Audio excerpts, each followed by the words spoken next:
What if I told you the British Empire didn't conquer the world with muskets or ships, it conquered it with money? Behind every red flag on the map was a loan, a bond, and a secret deal that turned debt into domination. The empire wasn't built on courage, it was built on credit. Every colony, every war, every victory was financed by bankers and investors who turned conquest into profit. Britain discovered something more powerful than armies, the ability to buy an empire. From the Bank of England to the East India Company, money became the weapon that ruled the world. And the darker that money became, the bigger Britain grew. Because the truth is, this wasn't just history's greatest empire, it was history's most profitable business, a machine powered by debt, greed, and control. And the system it created didn't disappear, it evolved. The same financial tricks that built an empire still shape the world we live in today. Before we start, subscribe, because the truth gets darker the deeper you go. In the 1600s, England wasn't the mighty empire we imagine today. It was broke, unstable, and surrounded by richer, stronger rivals: Spain, Portugal, France, and the Dutch Republic. While they brought home ships full of silver and gold, England had little more than ambition and debt.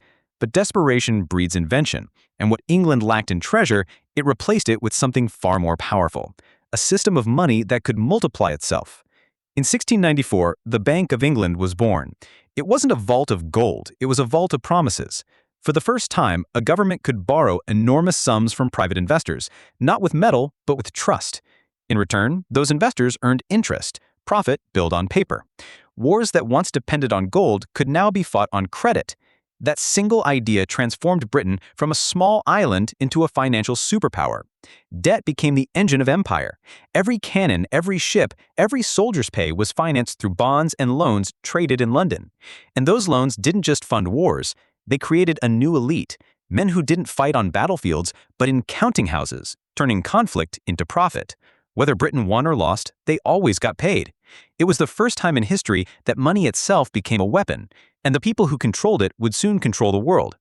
The empire wasn't built by soldiers, it was built by lenders, and the interest on those early debts still echoes through modern finance today. By the early 1600s, England knew it couldn't outfight its rivals, but it could outfinance them. That's when the East India Company appeared, a corporation so powerful it turned business into empire.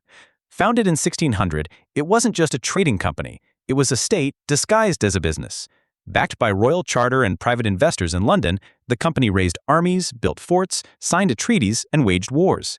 It didn't follow the government, it was the government. Every shipment of tea, every chest of opium, every ounce of silver shipped from India or China wasn't just commerce, it was conquest in disguise. Behind every ledger was human suffering. The company's monopoly squeezed competitors, manipulated currencies, and taxed entire populations. Indian farmers paid the price, forced to grow cash crops for export while their own villages starved. The profits were staggering, flowing from Bengal to London's financial markets where merchants and politicians got rich together. Parliament became an extension of corporate interest, and policy followed profit. What began as trade became tyranny, with private greed funding national power. The East India Company didn't just serve the British Empire, it was the British Empire, a global machine that transformed exploitation into economic growth. It proved that control didn't need armies when you controlled credit, contracts, and the flow of goods. By the time the Crown took direct rule in India, the blueprint for corporate empire was complete, and its legacy still shapes the world today. Beneath the grandeur of Britain's rise lay its darkest foundation: slavery. From the 17th to the early 19th century, British ships carried over 3 million enslaved Africans across the Atlantic. Each voyage was a chain of horror, yet in London, it was business. Banks insured the ships, investors bought shares, and sugar from the Caribbean poured back into Britain's markets like liquid gold. It was wealth soaked in blood. Plantations in Jamaica and Barbados became profit machines, their sugar feeding Europe's sweet tooth, while their laborers died in silence. Every ton harvested meant another fortune made in the City of London. The system was vast, efficient, and brutally profitable. Even when abolition came, justice didn't. Slave owners were compensated by the government, today worth billions in modern value, while the enslaved received nothing. The money flowed straight into Britain's financial veins, fueling the Industrial Revolution, expanding banks and fortifying the empire's global reach.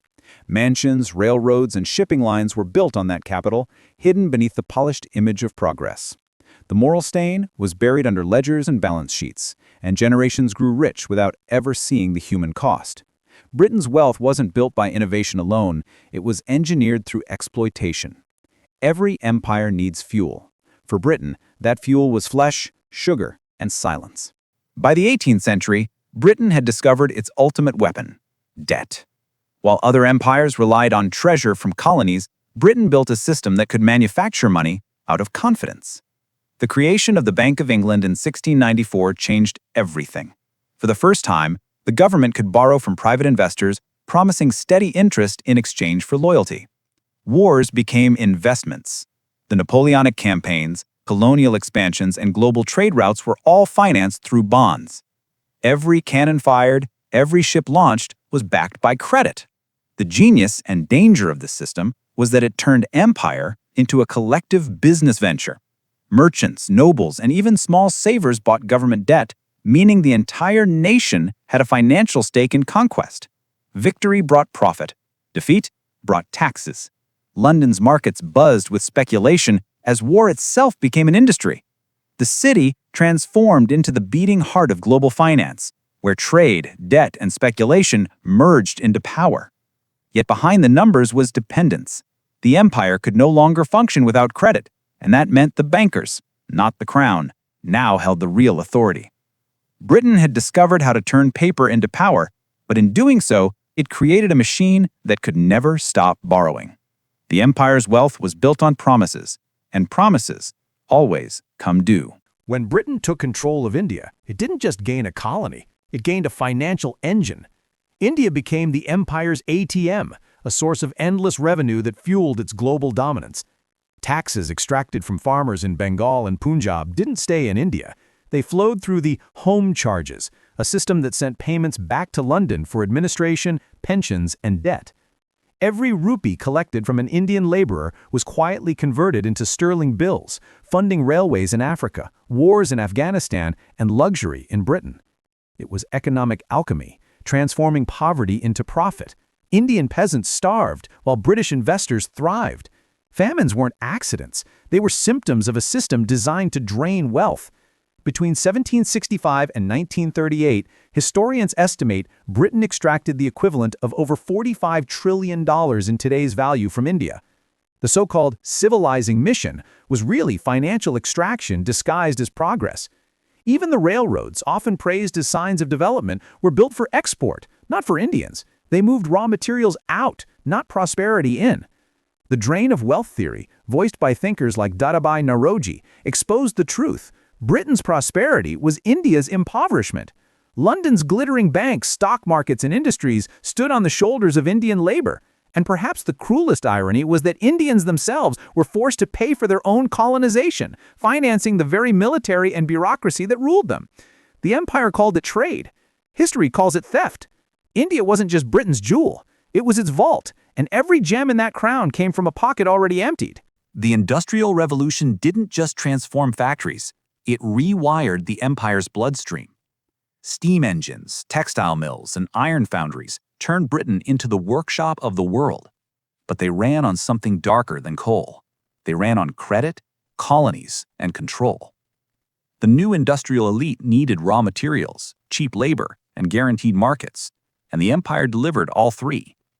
Cotton from India and Egypt, rubber from Malaya, tin from Nigeria, all shipped to Manchester and Birmingham to feed the machines. In return, those same colonies were flooded with British goods, crushing local industries and locking them into dependence. Finance was the glue that held it together. Banks lent to merchants, insurers covered risks, and London speculators made fortunes on every shipment.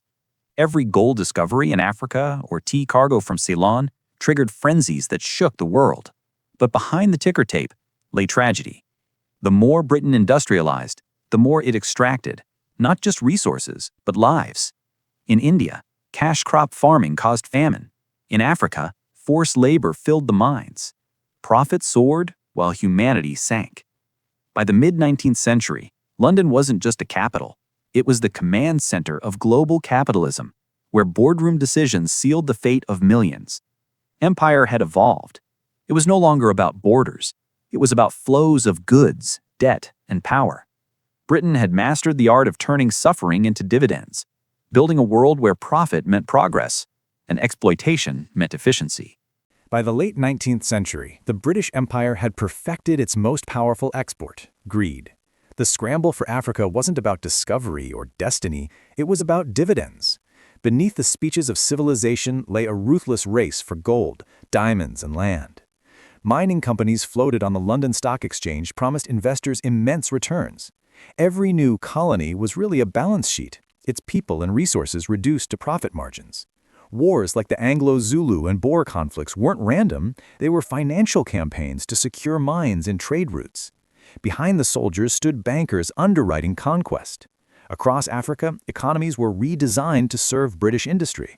Cotton in Egypt, cocoa in Ghana, copper in Zambia. Railroads didn't connect people, they connected profits. When profits fell, Britain turned to opium. In China, British merchants, backed by London financiers, flooded markets with narcotics from India. When China resisted, Britain's navy enforced addiction at gunpoint. The Opium Wars weren't about trade rights, they were about keeping silver flowing and the empire solvent. Millions suffered so the pound could stay strong. Back home, the city of London thrived. Banks financed opium, insurers covered ships, and the government took its cut. Drug money became policy, laundering moral decay into growth. What began as free trade ended as global dependence on British credit, goods, and control. By 1900, the empire ruled continents not by force alone, but through finance. The same greed that fueled slavery now ran the stock market. Privatized profit, socialized pain. By the dawn of the 20th century, Britain ruled the world without needing to raise a single flag. The empire's real capital wasn't London's palace, it was the city. The square mile where bankers, insurers, and investors replaced generals as the architects of power. Empire had gone invisible. Sterling became the lifeblood of global trade, and the pound, backed by the Bank of England, was trusted from Bombay to Buenos Aires. Nations borrowed in it, companies traded with it, and the world revolved around it. Britain didn't need to conquer anymore, it could lend. The interest paid by other nations became the new tribute of empire. The same financial families that once bankrolled wars now financed entire governments. Bonds replaced battleships. And in this new order, the colonies became collateral, their taxes, mines, and ports securing the debts that fueled British global dominance. The brilliance and the danger was in how quiet it all looked. Ordinary Britons saw prosperity, cheap goods, steady jobs, and the illusion of endless growth. But beneath it was fragility, a system that depended entirely on faith. Every pound circulating through the empire was a promise that Britain could always pay. Yet as Germany and America industrialized, cracks began to show. Britain produced less and borrowed more, turning from empire builder to empire debtor. But instead of reforming, the empire doubled down on its illusion of control. It exported its financial model, debt, speculation, extraction, to the world. By 1910, the British Empire was no longer just a global power, it was a global system. And that system was too profitable, too entrenched, and too blind to stop. The crown might have ruled the past, but credit ruled the future. And the future was already ticking like a time bomb. The First World War shattered the illusion of financial immortality. For centuries, Britain had been the world's banker, but now the banker was broke. Financing 4 years of total war drained reserves, forced massive borrowing, and turned London from creditor to debtor. The once mighty pound began to wobble. To pay for the war, Britain printed money, issued bonds, and sold its gold. By 1918, victory came at a cost even the empire couldn't afford. It had mortgaged its future to Wall Street. The United States, once a client, was now the creditor. The center of global finance drifted from London to New York. After the war, desperate to restore prestige, Britain returned to the gold standard, pegging the pound to fantasy. The economy couldn't bear it. Factories lagged, unemployment soared, and colonial markets cracked. The policy crushed industry, strangled exports, and deepened inequality. The rich shielded their assets. Workers paid the price. By the 1930s, the Great Depression exposed the empire's lie. Its wealth was built on credit, not strength. Sterling faltered, colonies paid Britain's debts, and India exported grain during famine to keep London solvent. The Second World War finished the job. Britain borrowed beyond imagination, sold its assets, and begged America for loans. By 1946, it signed the Anglo-American Loan Agreement, a deal that made Britain servant to the dollar. The empire died not in battle, but in bankruptcy.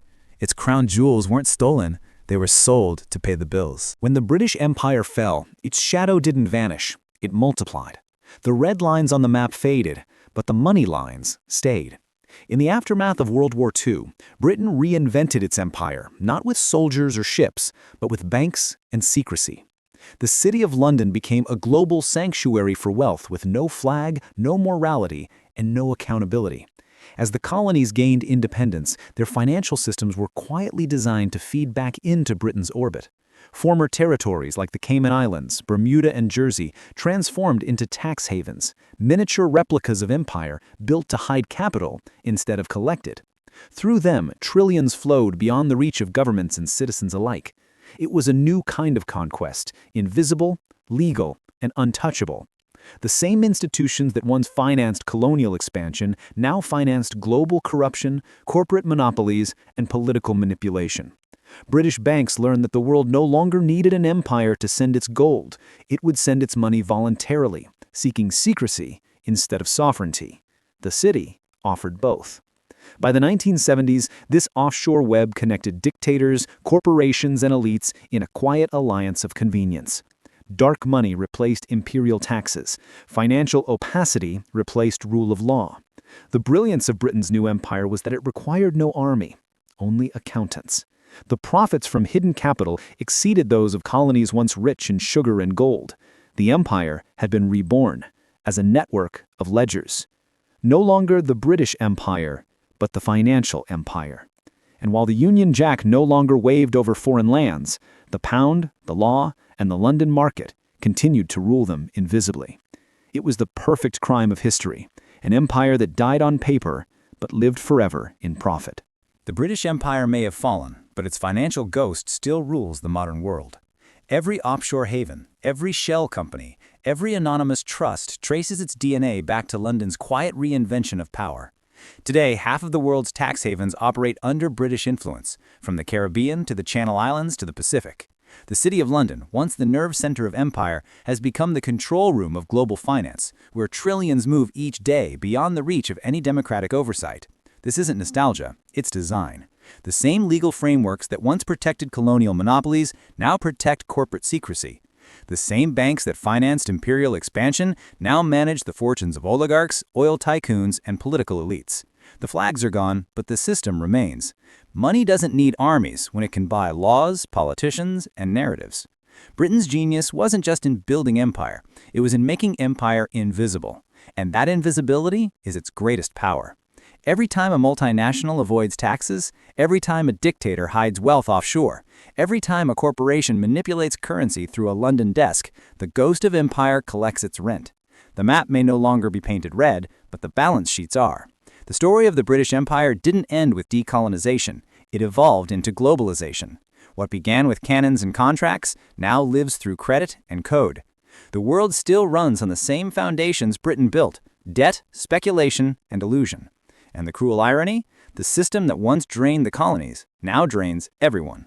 From the 18th century to today, the empire never truly died. It just changed its uniform, from redcoats to tailored suits. Every empire believes it will last forever, until its money dies. Rome debased its silver, France printed its paper, Germany ran its presses. Britain built an empire on debt, and each one collapsed for the same reason. They replaced value with illusion. The British Empire didn't vanish, it transformed. What once marched under flags now flows through financial networks. What once conquered with armies now conquers with algorithms. The banks, the corporations, the offshore havens, they are the modern colonies. And just like before, the few grow richer, while the many pay the price. The lesson isn't buried in dusty archives. It's playing out right now. Every bailout, every stimulus, every quiet manipulation of money echoes the same imperial logic: control through debt, power through credit, obedience through illusion. The empire's greatest trick wasn't ruling the world. It was convincing the world it was free while it remained enslaved by finance. And yet, history whispers a warning. No system built on deception lasts forever. Trust is the only real currency, and once it's gone, collapse follows. The British learned that lesson too late. The question is, will we? Because the blueprint they created still shapes the global economy. The same patterns of extraction, speculation, and control. Every digital transaction, every interest rate, every offshore account is part of that legacy. Empires don't end, they evolve. And as long as money can be created from nothing, someone will own everything. If you've made it this far, remember, history isn't just what happened, it's what's still happening. The empire may be gone, but its shadow rules your wallet. Subscribe if you want to uncover the stories they buried, the empires they built in silence, and the truths no one else dares to tell.